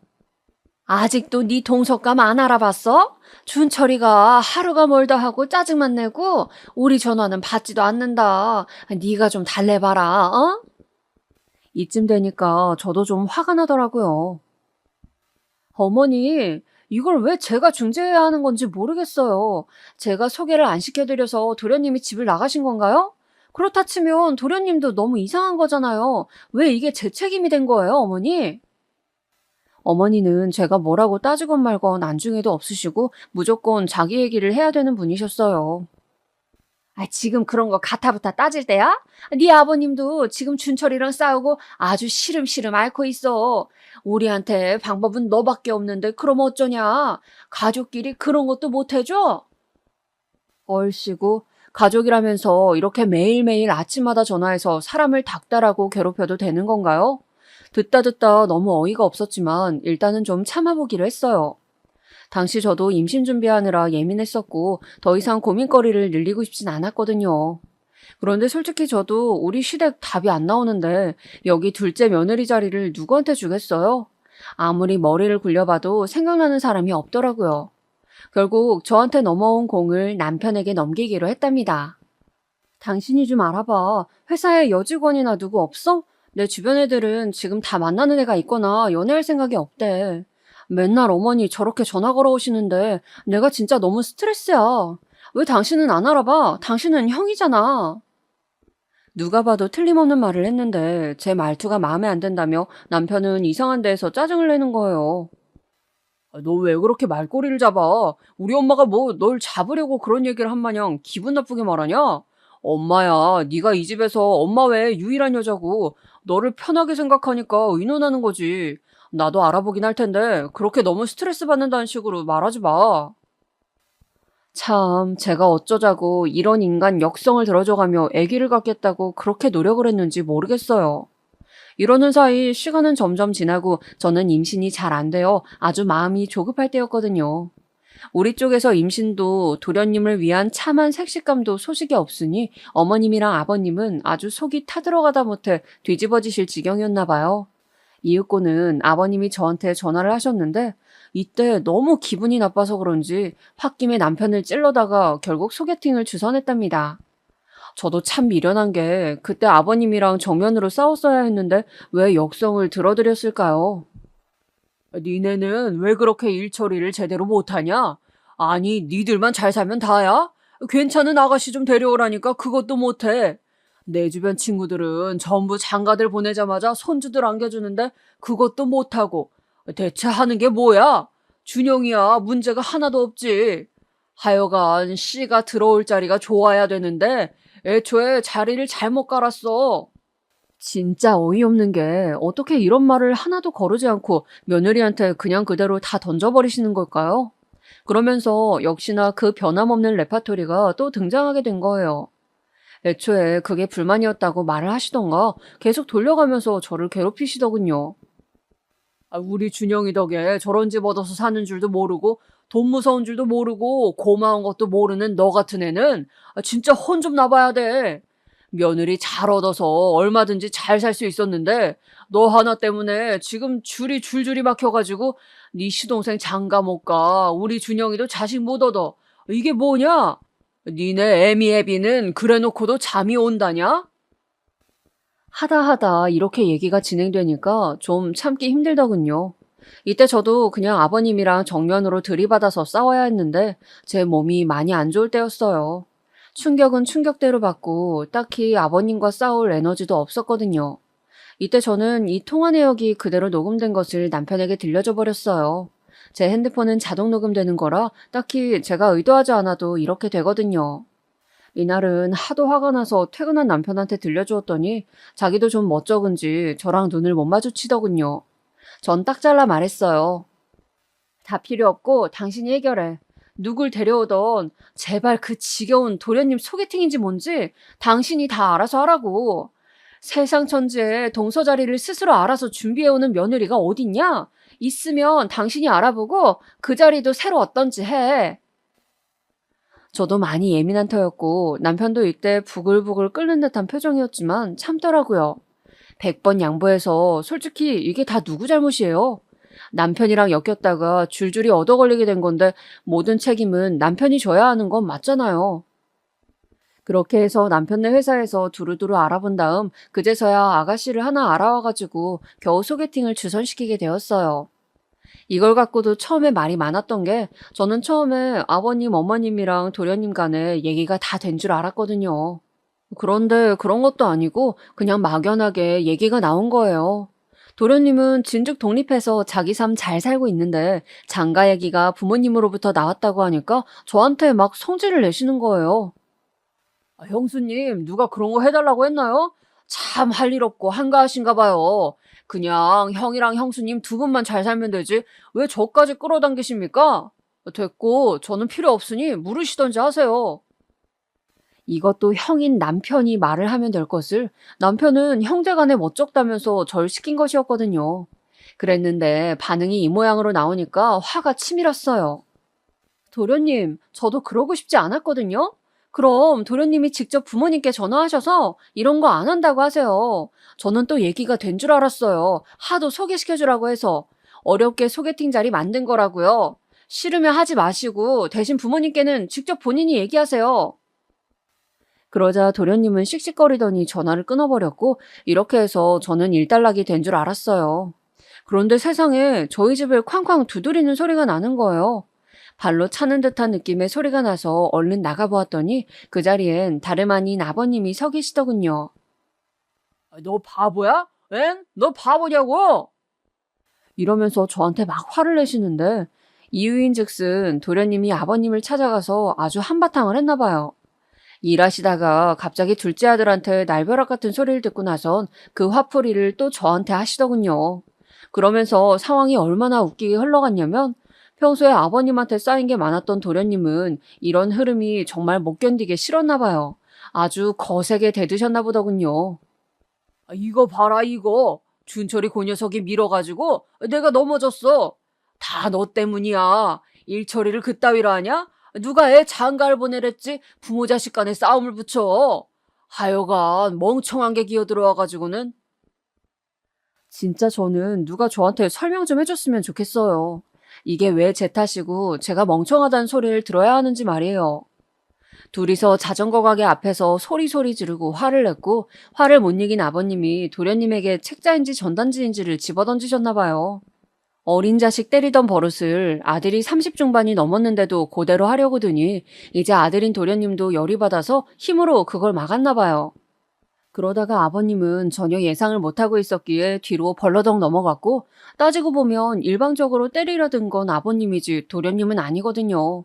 그걸 갖다가 아버님은 절 보고 부모 자식 간에 몸싸움을 붙인 못된 인간이라며 멍청이니 뭐니 막말을 하시더군요. 그나마 다행인 건 중간쯤 우리 집에 엄마가 오셨다는 거예요. 엄마는 건물 밖에서부터 나는 시끄러운 소리를 듣고 설마 하며 올라왔는데 그게 딸네 집이었던 거예요. 미주야, 왜 이래? 어머, 사돈어른. 이게 무슨 일인지? 저희 애가 뭐 언짢을 일이라도 한 게 있나요? 엄마는 조심스럽게 그러면서도 꽤 화가 난 얼굴로 아버님을 바라봤어요. 평소에 제가 엄마한테 해둔 얘기도 있기 때문에 좋은 인상을 갖고 있진 않았거든요. 그런데 우리 아버님 진짜 너무 웃긴 게요. 엄마가 나타나니까 그 앞에서 뭐라 당당하게 말도 못하는 거예요. 쭈뼛쭈뼛거리시더니 웅얼거리면서 그대로 사라지시더군요. 미주야, 무슨 일이야? 너는 표정이 왜 그러고 니네 아버님은 왜 저러고 가는 건데? 아휴, 엄마, 내 말 좀 들어봐. 엄마는 이 기막힌 과정을 다 듣더니 머리끝까지 화가 치밀어 올랐어요. 네, 이놈의 노친네 가만 안 둬. 쫓아가서 머리털을 다 뽑아버릴까 보다. 이깟 코딱지만한 집 줘놓고 아니 막말로 이걸 뭐 너를 줬어 어쨌어? 여기 세대주가 너냐고 지 아들놈이지. 왜 생색을 못 내가지고 생난리야? 엄마가 이렇게 시원하게 화를 내주는 덕에 저도 좀 있기도 했고 한 몇 주간은 아버님이 연락도 안 하셨어요. 아마 집에 가서 뭐 얘기를 하셨는진 모르겠지만 그 기간 동안에는 어머니한테도 전화 한 통 안 걸려오더라고요. 저를 아무리 만만하게 보고 우습게 여겨봤자 그 부모가 있는 앞에서는 차마 뭐라 할 수가 없었나 봐요. 진짜 어이가 없더라고요. 하지만 이러니 저러니 해도 여기서 제일 중요한 건 남편의 반응 아니겠어요? 돌아온 남편에게 그날 있었던 일을 말했지만 남편은 속 시원하게 제 마음을 달래주지 않더군요. 지도 많이 힘들고 지쳤다나요. 그만 좀 해. 도대체 이런 일이 몇 번째야? 왜 자꾸 너랑 엄마, 아버지, 그리고 준철이 넷이서 일을 터뜨리는지 모르겠어. 나는 할 만큼 했잖아. 네가 준철이 소개해줄 아가씨 알아보라고 해서 힘들게 영업팀 직원한테 알아봐줬어. 그런데도 안 만난다고 하지. 그래놓고 또 아버지랑 준철이가 싸웠다고 하지. 아버지랑 너도 싸웠다고 하고 거기에 장모님까지 껴서 대체 이게 뭐냐? 진짜 다들 날 괴롭히려고 작정이라도 한 거야? 저도 참 바보 같긴 했던 게 남편이 이 정도로 말을 했으면 이 인간도 남 탓하기 좋아하는 이 집안 핏줄이란 걸 알아차려야 했어요. 아니, 충분히 힌트를 주고 있는데도 저는 못 알아먹고 그냥 씩씩거리고 화만 내고 며칠 냉전만 가졌어요. 그러고 몇 달 지나서 어쩌다가 임신에 성공하게 된 거예요. 확실히 시댁에서 어떤 터치도 없이 조용하다 보니까 순조롭게 임신이 되더군요. 하지만 아기 자체는 축복이었는지 몰라도 어쩌면 이 집과 연결고리가 더는 없었어야 했는데 그게 좀 아쉽기는 해요. 제가 막 임신 초기를 지나고 안정기에 접어들었을 무렵 남편과 둘의 여행 계획을 세웠어요. 그런데 이 인간이 갑작스레 거기다가 지 부모님을 끼워 넣는 거예요. 저번에 장모님이랑도 다녀왔으니까 우리 이번에는 엄마 아빠 모시고 가자. 준철이랑 거의 의절하듯 지내면서 두 분 다 너무 외로워하고 힘들어하셔. 이런 때 우리가 같이 모시고 가면 너무 좋아하실 거야, 어? 남편의 이 말을 들으니 머리가 멍해지는 것 같더라고요. 우리 엄마가 간 건 이유가 있었어요. 엄마가 제주도에 지인분이 하는 식당을 알고 계셨고 얼마 안 있어 엄마 생신도 있으니까 같이 모시고 간 거였거든요. 그런데 그런 거 아무것도 없이 그냥 무작정 자기 부모님을 모시고 가자고 막 우기는 거예요. 당신 왜 그래? 효자병 걸린 사람도 아니고 자꾸 나서서 일을 만들어? 우리 엄마는 생신이었잖아. 어머님, 아버님이랑은 두 분 생신일 때 각각 강원도 여행도 다녀왔었고. 우리 엄마랑 간 건 처음이었어. 그런데 그걸 꼭 똑같이 그대로 따라야 성이 풀려? 나 임신해서 몸도 불편한데 가서 어머니, 아버님 드실 밥까지 하라고? 점점 날카로워진 저는 아주 공격적으로 따지듯이 말을 했고 남편은 제가 아직 배가 많이 안 불러와서 그런지 체감이 안 되었나 봐요. 뭐가 그렇게 힘드냐는 어투더군요. 왜 그렇게 힘들어해? 너 한창 초기에 입도 탄다고 난리였잖아. 그때 지나서 괜찮다고 장모님 모시고 여행까지 갔어. 그런데 갑자기 우리 엄마 아빠 모시고 가려고 하니까 몸이 불편한 것 같아? 너 진짜 너무하다. 임신한 게 뭐가 그렇게 대단한 일인데? 남들 다 하는 임신이 왜 너만 힘들어? 가서 밥하는 게 왜? 나도 하면 되잖아. 아니면 밖에 나가서 사 먹던가. 왜 해보지도 않고 먼저 우리 엄마 아빠를 나쁜 사람들로 만드냐고. 와, 연애할 때는 이런 사람인지 몰랐는데 이런 꼴을 보니까 영락없는 남의 집 응석쟁이 아들 같더라고요.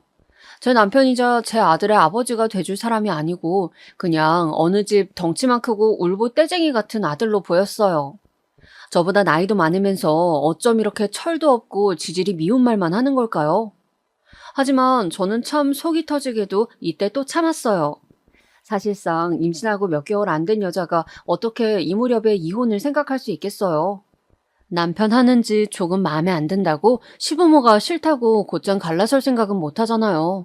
몸도 무겁고 이래저래 겁도 나고 그냥 가서 다 좋은 게 좋은 거니까 참아보자고 생각했어요. 그리고 가기 전에 남편과 극적으로 화해도 했었고요.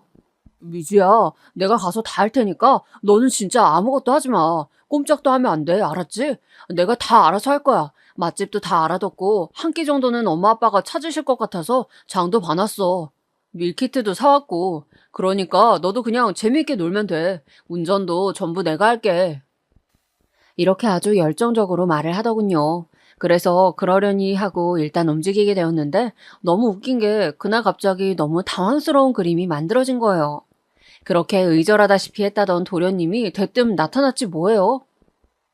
아, 도련님도 오셨어요? 말씀을 하시지. 저희 숙소가 방 2개인데. 그러자 아버님은 또 뭐가 큰일이냐는 듯이 말씀하시는 거예요. 까짓 거 방 하나에서 다 같이 자면 되지 뭐가 문제야? 이놈이 간만에 아들 노릇 하겠다는데 가서 지가 밥도 다 산다더라. 그럼 된 거 아니야? 사실 말이야 말이지 저는 시부모님이랑 여행 가서 아무리 방을 따로 쓴다 해도 좀 불편했어요. 임신한 상태고 몸 눕히는 것도 쉽지 않은데 말이에요. 그런데 거기에 도련님이 가신다니 거실에서 그냥 잘할 수도 없고 진짜 너무 짜증나더라고요. 아니나 다를까 여행 가서도 화나는 일 투성이었어요. 남편은 분명히 맛집을 다 알아왔는데 어머니가 거기서 고집을 부리시는 거예요. 이런 데 와서 뭐하러 저런 집들 전기세를 벌어주고 있어? 우리는 눈으로 구경하고 먹는 건 다 해먹는 거야. 아, 그러려고 숙소도 돈 내고 쓰는 거 아니야? 뭐 잠만 자고 가라고 그렇게 돈 받는 거 아닐 거 아니야. 됐고 여기 내가 반찬도 갖고 오고 상추쌈이랑 쌀도 갖고 왔다. 니들한텐 말하려다가 또 니들 고생시킨다고 할까 봐 내가 다 갖고 왔어. 어휴, 진짜 이때 숙소에서 이것저것 펼쳐놓으시는데 진짜 그 궁상 맞은 모습이 너무 정 떨어지더라고요. 저한테 말도 안 하시고 혼자 이것저것 갖고 오셨는데 본인 딴에는 일거리 줄이려고 그랬다는 거예요.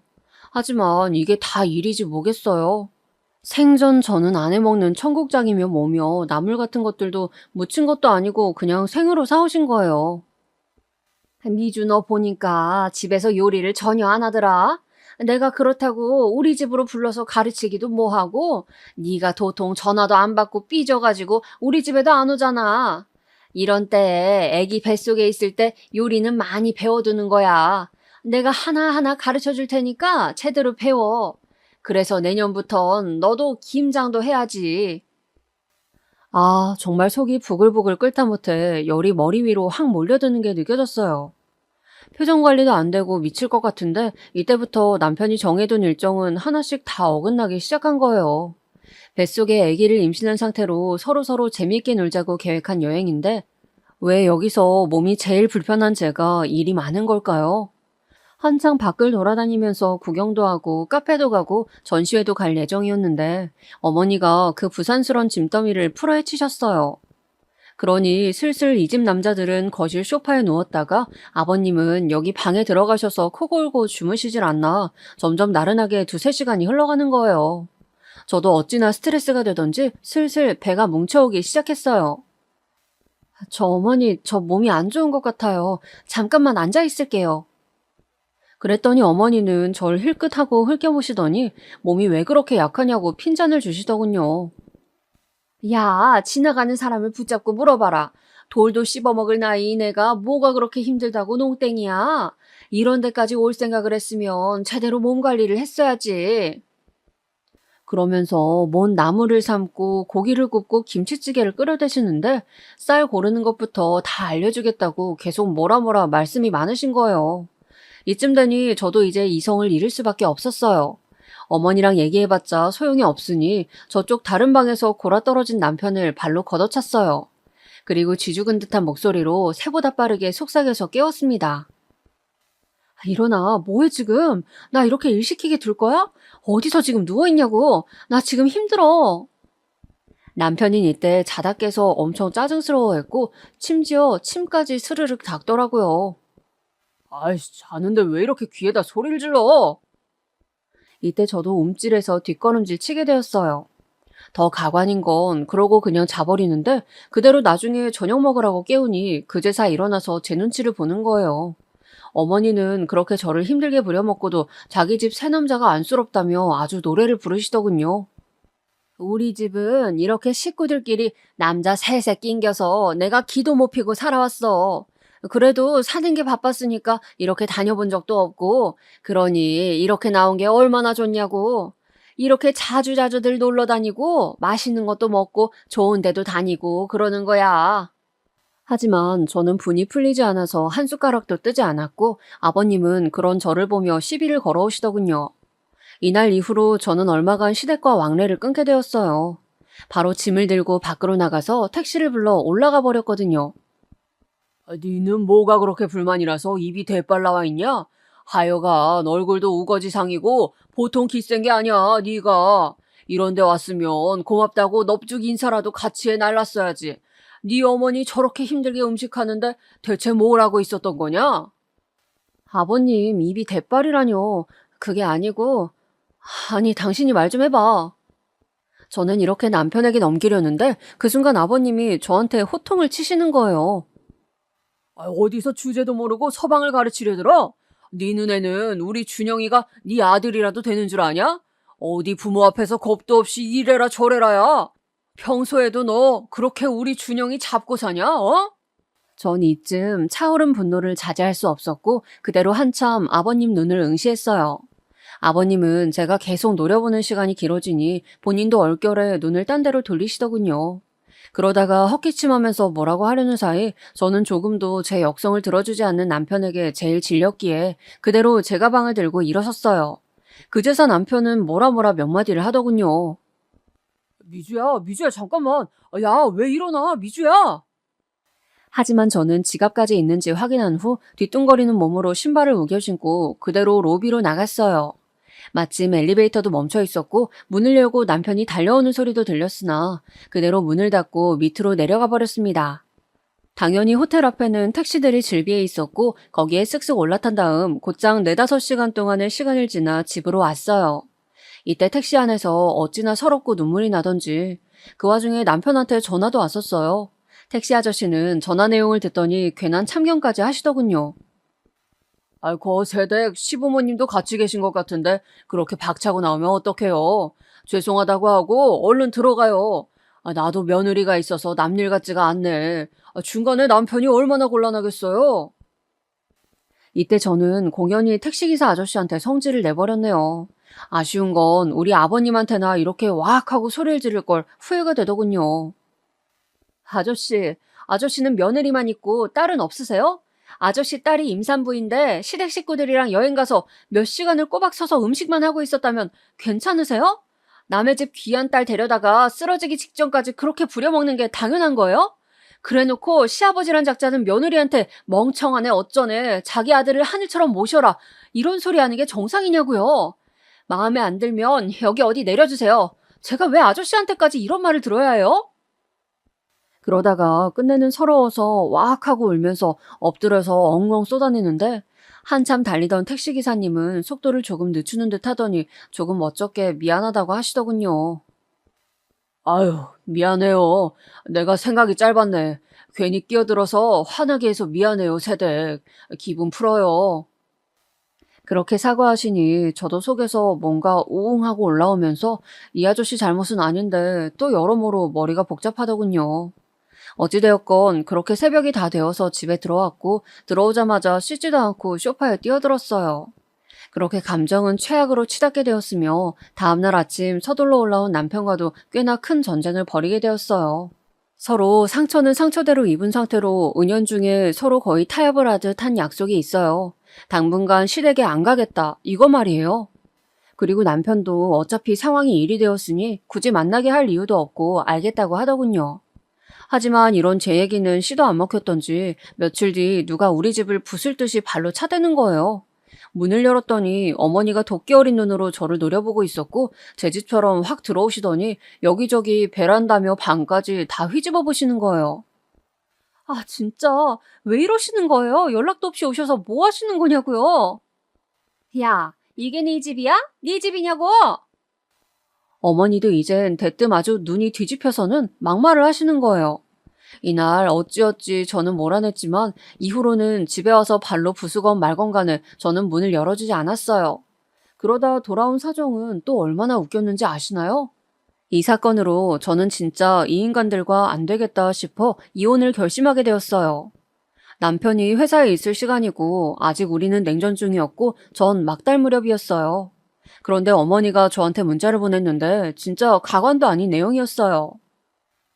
아버님, 너 때문에 쓰러지셨다. 응급실 가셨어. 당장 와라. 이런 말들만 툭툭 휘갈겨 놓은 거예요. 와, 어쩜 이렇게 내일 모레 70이나 먹은 어른들이 하는 짓거리가 이렇게 유치할 수가 있는 거예요? 임신 막달의 며느리한테 뭐가 그렇게 한이 맺히고 죽일 놈의 스트레스가 있어서 연락 얼마 안 된 것 같고 화병이 났다고요. 그래서 쓰러져서 응급실을 갔더니 아주 우습지도 않은 거예요. 전 조심스레 이건 거짓말일 거라 생각했고 가지 않았어요. 당장 내 몸이 힘들어 죽겠는데 무슨 응급실을 가나요? 심지어 응급실도 아니고 뒤늦게 저한테 보낸 문자를 보니까 응급실 가셨다가 집으로 오셨다고 집으로 오라는 거예요. 말 바꿔대는 것 보니 다 역겹고 바보처럼 느껴져서 그냥 무시하고 안 가버렸어요. 나중에 남편이 저녁 늦게 와서는 또 저한테 뭐라 헛소리를 하길래 저는 딱 한마디 해주었어요. 내가 언제까지 당신 부모님 뒤치다거리만 해야 해? 당신은 부모님이랑 살지 왜 나랑 결혼했어? 효도 혼자 하기 힘드니까 나랑 같이 하려고? 내가 왜? 우리 엄마 아빠야? 그럼 당신은 왜 우리 엄마 아빠한테 그만큼 안 해? 급기야 저는 이혼 소리를 꺼냈고 이것은 결국 남편을 건너 시댁까지도 들어가게 되었어요. 너무 어이없고 꼴사나운 게 이놈의 시댁은 그런 소리가 나오고 나서야 비로소 잠잠해진 거예요. 당장 내쫓고 싶다는 식으로 다룰 땐 언제고 막상 자기 아들 호랍이 되는 건 싫었나 봐요. 이렇게 간단한 방법이 있었으면 진작에 시도할 걸 그랬나 싶을 정도로 시댁은 이후 제가 아기를 낳고 몇 개월 키울 때까지 조금 더 터치를 하지 않았어요. 그런데 애 태어나고 본 기간이 얼마 안 되다 보니까 자기들도 또 슬슬 욕심이 올라오기 시작한 거예요. 냅다 우리 집으로 또 말없이 찾아와서 몇 시간을 늘어앉아 있는 거예요. 차마 가시라고 말하기도 그래서 그냥 있던 중에 아기가 보채고 자꾸 우는 바람에 안 되겠더군요. 저 어머님, 아버님, 아기 이제 좀 재워야 할 것 같아요. 제가 모셔다 드릴게요. 그냥 둘이서 가라고 하면 절대 안 가고 또 노발대발하고 혹은 자기들이 자고 간다고 할까봐 아주 끔찍하더군요. 그래서 제가 모셔다 드리겠다고 저도 길 안 익숙하고 불편한데 운전대를 잡게 되었어요. 아버님은 얼떨결에 쫓겨났다고 생각하시는 건지 차 타고 가는 내내 입이 대빨 나와 있는 거예요. 그러려니 했더만 뒷좌석에서 아기가 계속 울고 있으니 여러모로 귀가 아프고 거슬렸나 봐요. 그거야 그럴 수 있는데 자기 손주잖아요. 그렇게 화낼 일인가요? 이 일을 겪고 나서 정말 인간에 대한 환멸이 그렇게 커져보기도 처음이었고 제가 뭔 일을 내도 내겠다 싶더군요. 아버님의 그 무지몽매한 막말과 상스러운 말은 뭔 짓을 한다고 해도 용서가 안 될 것 같았어요. 얘라이, 지혜미가 경박스럽고 천티가 나니까 새끼도 똑같구먼. 작작 좀 안 울어? 귀 터지겠다 터지겠어. 그러면서 연신 바닥에 침을 퇴퇴 뱉는 거예요. 분명히 우리 엄마가 출산기념으로 뽑아주신 차라고 말씀드리고 탄 건데 그걸 알면서 조수석 바닥에 침을 뱉어대며 뒷좌석에 있는 우리 애한테 상소리를 해대는 겁니다. 제가 어디 모르는 집 새댁도 아니고 본인 며느리면 그 애기는 자기 손주잖아요. 어떻게 애기한테 화풀이를 그렇게 할 수 있는 걸까요? 아버님, 지금 뭐 하시는 거예요? 침은 왜 뱉으세요? 애기 울잖아요. 이 순간 저는 사방에 신경을 쓰느라 여차하면 사고를 낼 뻔했고 겨우 차를 돌려 세운 이후 얼마나 숨을 헐떡였는지 몰라요. 내리세요. 내리시라고요. 그러자 뒷좌석에 있던 어머니까지 저보고 미쳤냐고 했으나 저는 엄연히 집 근처이시니 내리시라고 했어요. 도저히 안 되겠네요. 애도 지금 자지러지기 일보 직전이고 저 지금 사고 날 뻔했어요. 냈다 죽을 뻔했다고요. 정신 사나워서 더 이상 못 가겠어요. 저도 병원 가야 될 것 같으니 어머니 아버님 그만 내려주세요. 본인들도 사고가 무섭긴 했는지 일단 내리긴 했지만 제가 두근거리는 가슴을 안고 한참을 운전대를 잡고 엎드려 있는 내내 계속해서 둘은 번갈아가며 전화를 해대더군요. 결국 전화를 꺼버리고 저는 가슴을 치고 두들겨가며 제 자신을 달래가면서 겨우겨우 집으로 운전해서 왔어요. 그 와중에도 우리 애는 귀가 찢어질 듯 울어대고 있었고 그러고 집 안에 들어오니 아주 그대로 뻗어서 잠들었어요. 이때 저는 남편에게 전화해서 울며불며 이제 너랑 못 산다고 나 병원 가서 치료받아야 될 것 같다고 악을 썼어요. 남편은 처음에 저한테 화를 내다가 제가 블랙박스며 이런 것들을 보여주니 또 바보처럼 그제서야 코가 확 꺾이더군요. 자기도 약간은 좀 뭐 하긴 하다 싶었는지 또 얼마간 시댁 식구들은 안 왔어요. 하지만 전 마음속 화병을 어찌할 길이 없어서 한의원을 다니게 되었고 남편과의 사이는 좁혀지지 않았습니다. 그러던 차 2년쯤 지났을까요? 시댁과 왕래도 잘 안 했고 저는 엄마에게 아이를 맡기고 일을 다닌 지 한 6개월쯤 되었을 때일 거예요. 제가 남편보다 일찍 퇴근한 날이었는데 그날 정말 새삼스럽게 어머니랑 아버님이 찾아오신 거예요. 너무 오랜만에 이렇게 따로 보는 거라 저도 감정이 그렇게 격하진 않았는데 역시 사람 참 안 변하나 봐요. 아들 눈치에 못 왔을 뿐 저에 대한 인식은 그들 안에서 여전히 네 집 강아지만도 못하더군요. 어떻게 며느리가 돈 벌고 있다는 소식을 듣고 와서 냉큼 돈을 또 내놓으라고 하나요? 무슨 돈이요? 왜요? 제가 왜 드려야 하는데요? 너 말이야. 너는 진짜 그놈의 말버릇 좀 고쳐. 아주 싹퉁 바가지가 없어. 우리가 얼마나 널 벼르고 별렀는지 아냐? 이러고 있는 와중에 아버님은 딴엔 또 본인이 남자라고 으름장을 놓으시면서 끼어드시더군요. 저를 아주 겁줘서 깔아뭉기겠다는 생각이 만연해 보였고 와중에 제가 버는 몇 푼의 돈이 자기 돈이라고 생각되는 듯 했어요. 며느리라는 게 들어와가지고 몇 년을 이렇게 속을 썩이고 우릴 못살게 굴고 네가 한 게 뭐가 있냐? 우리가 널 시집살이를 시켰냐? 뭘 어쨌냐? 집이 어려울 때에는 도울 생각을 해야지. 애 놔두고 나가서 돈 번다며? 그것도 다 우리가 집 해주고 준영이가 먹여 살리니 네가 나가서 돈도 벌고 하는 거 아니냐. 그럼 집이 어려울 땐 도와야지. 너무 말 같지도 않은 멍청한 소리라 제대로 안 듣긴 했는데 대충 뉘앙스가 뭐 아버님 사업이 잘 안 된다는 것 같았어요. 그게 저랑 무슨 상관인데요. 제가 돈 버는 거에 두 분이 해주신 게 뭐가 있어요? 천하네, 멍청하네, 경박하네 할 땐 언제고 뭔 놈의 돈을 찾아요. 그러면서 저는 순간적으로 이전 일이 떠올라서 저도 역겹다는 듯이 똑같이 했을 뿐인데 하필 이게 이렇게 일이 될 줄 몰랐어요. 나도 모르게 막 분이 오르고 화가 격하게 오른 거로 전에 아버님이 제 차 조수석에 침을 뱉어대듯 저도 현관바닥에 침을 뱉으려고 했거든요. 당장 나가라는 의미로. 뭐가 어찌되었건 버릇없는 건 똑같았지만 하여간 공교롭게도 하필 침이 아버님 턱 쪽으로 튄 거예요. 이 인연이? 그러면서 마구 길길이 날뛰고 발을 탕탕 굴러대시는데 전 그냥 나가시라고 어찌어찌 밀어냈어요. 시끄러워지는 거 너무 싫고 이 집 인간들이랑 더 이상 상종하고 싶지 않았어요. 시댁에서 받은 스트레스 때문에 화병만 생기고 불면증에 제가 얻은 건 하나도 없었거든요. 그리고 너무 웃긴 건 왜 꼭 이런 일마다 남편은 없고 저만 혼자서 저놈의 어른들을 독대해야 하는 걸까요? 이 일로 시부모님은 며느리한테 폭행을 당했다며 고소한다고 생 난리를 피우는 거예요. 저는 그러시라고 했어요. 이혼도 생각하고 있는 마당에 딱히 뭐가 무서울 게 있나요? 해보세요. 고소하실 거면 하시라고요. 저도 아버님이 저한테 했던 막말이랑 제 차에 침 뱉고 욕하신 거 다 자료 있어요. 그리고 이 사람이랑도 안 살고 이혼할 거고 애도 데리고 나갈 거예요. 사실 이 정도까지 상황이 악화될 줄 모르셨던 우리 엄마 아빠는 처음 제 결심을 들었을 땐 이혼 못하게 하셨어요. 사돈욕을 실컷 하시긴 했지만 애까지 낳아놓고 부부가 그리 쉽게 갈라서는 건 아니라고 하셨거든요. 하지만 시댁에서 저를 고소한 애 만에 얘기가 나오고 이제 반년차 월급을 받아오기 시작한 저에게 노골적으로 돈을 요구하신 것, 이런 걸 들으니 우리 엄마 아빠도 화나지 않겠나요? 특히 아빠가 절레절레 고개를 저으셨어요. 난 몰라. 난 모른다. 그러게 왜 그딴 집이랑 결혼을 해갖고는. 하여간 됐어. 이제 와서 뭘 어쩌겠냐? 아니다 싶으면 못 사는 거야. 그런 환경에서 어떻게 애를 키우고 천년만년 살겠어. 네가 알아서 정리하고 애 데리고 집으로 들어와. 아빠가 제일 뭐라고 할 줄 알았는데 딸이 이렇게 고생하고 있다는 얘기를 들으니 힘드셨나 봐요. 여지껏 제가 겪어온 일은 엄마한테만 많이 말했었고 엄마도 예민한 아빠한테 자세히는 말씀을 안 하셨더군요. 아빠는 절대 이혼은 못하게 하려는 생각이셨다가 다 듣고 너무 갑갑하셨는지 안경을 벗으시고는 몇 번이나 눈을 매만지며 괴로워하시더군요. 그 부분을 보니 저도 마음이 많이 아팠어요. 웬만하면 그럭저럭 잘 살아내고 싶었는데 어쩌다 이렇게 흘러가게 된 건지 누구를 원망해야 할지 잘 모르겠더군요.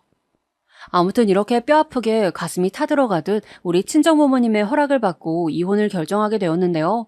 이건 저 혼자 결정하는 게 아니다 보니 결혼만큼이나 복잡했어요. 남편은 절대 이혼은 안 된다, 소송으로 가자는 주의인데 제일 웃기는 건 아버님, 제 시아버지라는 작자입니다. 이 문제를 갖고 아들이랑 둘이 또 싸우고 있더라고요. 제가 전화를 안 받으니 또 뭐라 문자를 길게 보내놨어요. 어머니를 시켜서 말이에요. 이혼을 하던 사모를 하던 네 멋대로 하고 우리 준영이 위자료나 제대로 챙겨라. 너 같은 것을 며느리로 들인 걸 평생 후회하고 살 거다. 너도 네 원하는 대로 잘 살 거란 기대는 하지 마라. 아니 무슨 이딴 소리를 보내면서 위자료를 달라는 건지 도대체가 생각이란 걸 할 줄 모르는 인간들이에요. 게다가 이 문제로 남편과 왈가왈부하며 다투던 중 알게 된 기막힌 사실이 있는데요. 시아버지가 세상 그렇게 귀하다고 치켜세우던 본인 아들에게 이 위자료를 자기를 달라며 부자 간의 싸움이 벌어지고 있다는 겁니다. 듣고도 솔직히 믿겨지시나요? 사업 안 된다며 며느리인 저한테 돈 달라고 당당하게 떠들더니 얼마나 돈 갖다 쓸 데가 없으면 아들의 이혼 위자료를 갖다가 달라고 하냐고요. 그리고 그걸 갖고 궁상맞게 지들끼리도 싸우고 있다는 거예요. 듣다 엄마도 이 부분까지 듣고선 정말 너무 어이가 없었나 봐요. 야, 진짜 세상에 뭐 그딴 집이 다 있냐? 사업이 뭘 어떻게 잘못되었길래 아들 이혼 위자료를 받아 챙겨서 메꿀 생각을 한대? 아니, 뭐 사업 망하다 못해 거지가 되었다고 해도 차마 그 돈 땡겼을 생각은 못하겠다. 어쩌다 그런 작자를 시아버지라고 알고 살았냐? 아, 진짜 미치겠다. 이건 이혼을 시원하게 해도 어디 창피해서 말도 못하겠어. 정말 평생의 수치다, 수치. 이러니 우리 집에서는 그냥 돈 얼마 줘버리고 끝내라고 하는데 저는 여기서 요구하는 돈을 줄 생각이 없어요. 물론 남편도 나름 양심이 없진 않은지 엄청난 금액을 말한 것은 아니긴 해요. 하지만 단돈 1원도 이 집에 주고 싶지 않거든요. 제 마음이야 그렇긴 한데 사실 또 그러자니 소송으로 가면 귀찮아지고 이것도 돈이 들고 하여간 이혼을 결정하고 나서도 성가신 부분들이 많네요. 결혼할 때 시끄러웠던 집은 이혼할 때는 10배는 더 골치 아픈 것 같아요. 어찌되었건 하루라도 빨리 정리하고 싶은 마음입니다.